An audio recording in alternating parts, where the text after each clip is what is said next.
लेकिन आज अगर मैं आया हूँ तो कोई विशेष कारण है।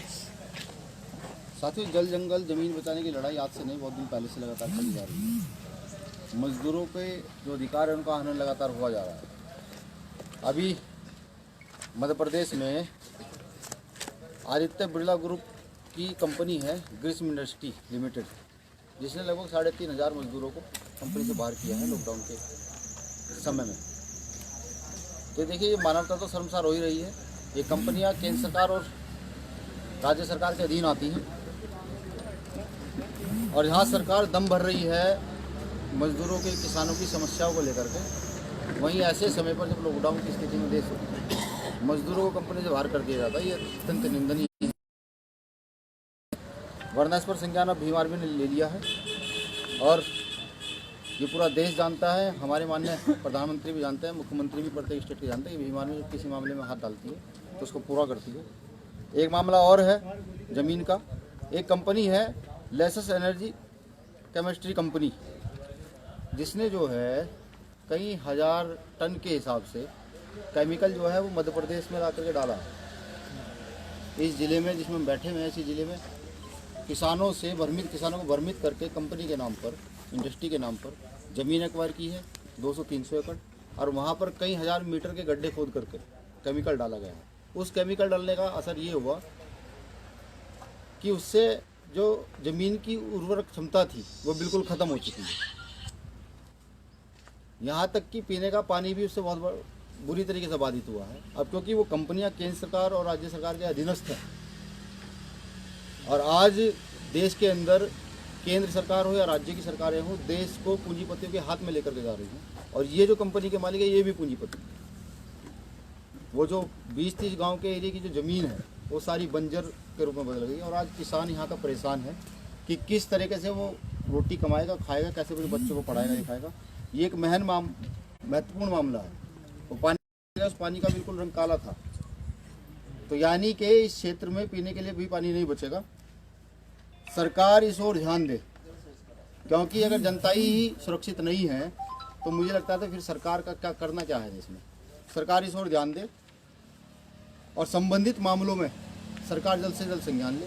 मेरा कंपनी के जो मुख्य ट्रस्टी हैं या कंपनी के जो मैनेजर हैं, मेरा उनसे भी निवेदन है कि देखिए, आप गरीबों के अधिकारों का हनन नहीं कर सकते। ना ही तो आप, जब हम इतने साल से आपकी कंपनी में काम कर रहे हैं, आप इतनी जल्दी हमें नहीं निकाल सकते। या तो उसका हमें कुछ मुआवजा दिया जाए जिससे कि हम अपना छोटा मोटा काम कर सकें, कोई ठेली लगा सकें या कोई छोटा काम कर सकें, जिससे अपने परिवार का पालन पोषण कर सकें। और ये ज़मीन, जो भारत की जो ज़मीन है जिससे अनाज पैदा होता है, जिससे दाल पैदा होती है, गेहूँ पैदा होता है, ये हमारी माँ है।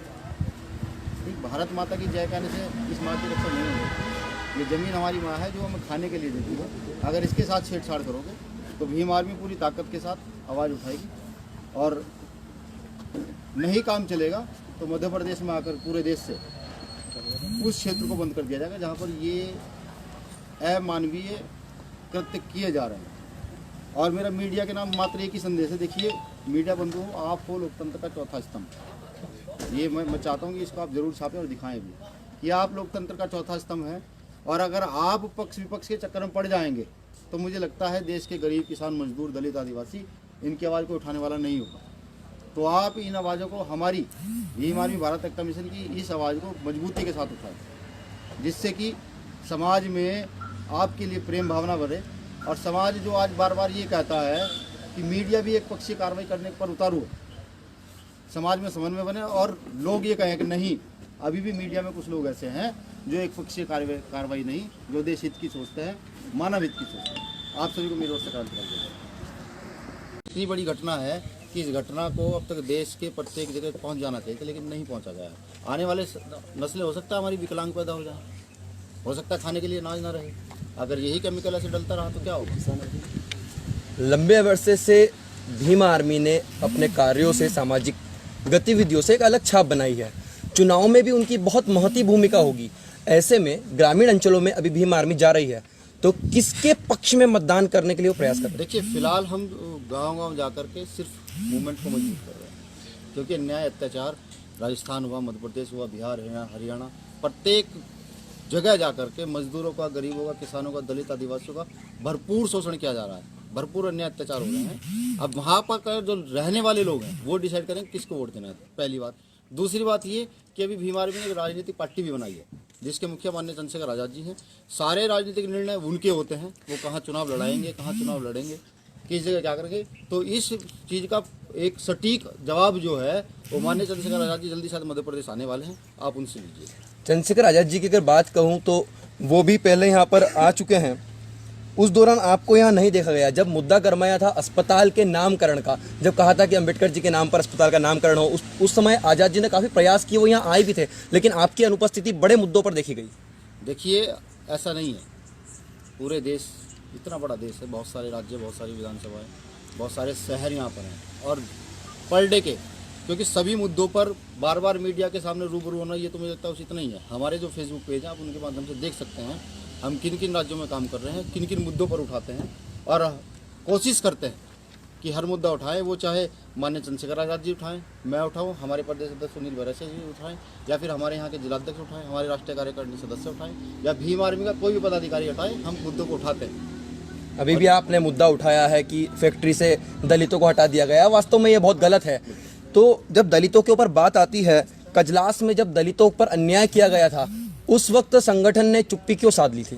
देखिए, अभी मुझे इस चीज़ की जो आपने बताया इसकी पूरी जानकारी नहीं है, क्योंकि मैं मध्य प्रदेश शायद लगभग दूसरी बार आया हूँ। अभी धीरे धीरे जैसे मुद्दों की सारी मुझे जानकारी मिलेगी तो उस क्षेत्र के पदाधिकारी को देखा जाएगा, उसे पूछा जाएगा कि आपने चुप्पी क्यों साध ली थी।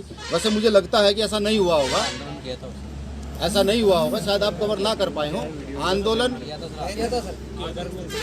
आंदोलन मध्य प्रदेश में मुझे लगता है कि मध्य प्रदेश और राजस्थान, जहाँ पर एट्रोसिटी की बड़ी घटनाएं होती हैं, और यूपी, इन जगह आंदोलन बहुत मजबूती से भीम आर्मी कर रही है, और इतने आंदोलन करती है कि शायद याद भी हम लोगों को नहीं रह पाता कि हमने किस किस के लिए हमारे कार्यकर्ताओं ने कहाँ कहाँ आंदोलन किया। आरक्षण दलितों का अधिकार है, अंबेडकर जी की देन है। 10% शरणों को आरक्षण दिया जाना, इस विषय पर क्या कहें? देखिए, आरक्षण जो कोई गरीबी उन्मूलन कार्यक्रम नहीं है।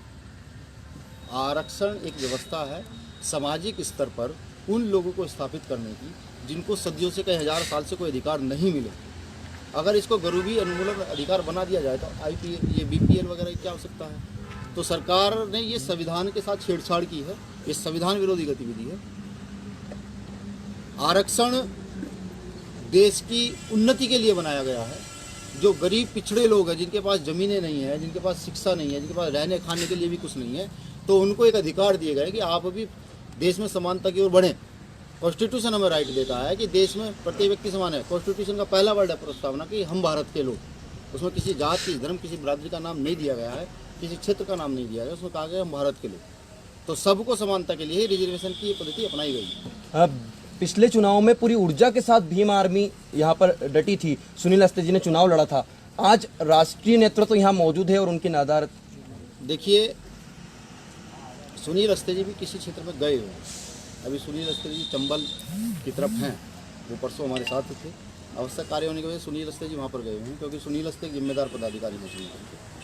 वहाँ भी बहुत सारी टीम लगी हुई है। एक छोटे से बयान में भी राजपूत करनी सेना का एक आयोजन हुआ था शायद, वहाँ पर जब रूबरू हुए थे प्रेस वार्ता में, तो उन्होंने भीम आर्मी को एक छोटा सा संगठन बताया।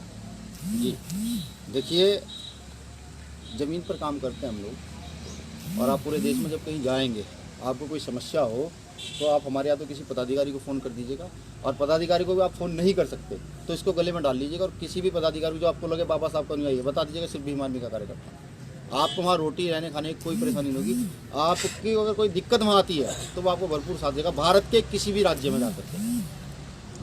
आपकी जो अभी की जंग है वर्तमान में, आपने पर्यावरण के हित में सोचा है, अगर ये मांगे पूरी नहीं होती है, ये लोग नहीं सुधरते, तो आगे आने वाले कदम क्या होंगे? आंदोलन बढ़ेगा।